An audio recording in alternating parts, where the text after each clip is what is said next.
ಪಿಂಡ ಯಾವ ರೀತಿ ರೆಡಿ ಮಾಡ್ಕೋಬೇಕು ಗುರುಗಳೇ ಅಂತ ಕೇಳಿದ್ರೆ, ಮೇನ್ ಆಗಿ ಒಂದು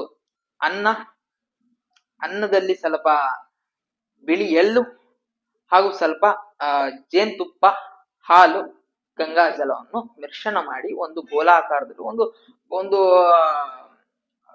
ಮುದ್ದೆಯ ರೀತಿನೇ ಮಾಡ್ಕೋಬೇಕು. ಮಾಡಿ ಒಂದು ಸ್ಟೂಲ್ ಮೇಲೆ ಒಂದು ಬಿಳಿ ಬಟ್ಟೆಯನ್ನು ಹಾಸಿ ಅವ್ರ ಫೋಟೋವನ್ನು ಇಟ್ಟು ಅದರ ಮುಂದೆ ಬಾಳೆ ಎಳೆಯನ್ನು ಇಟ್ಟು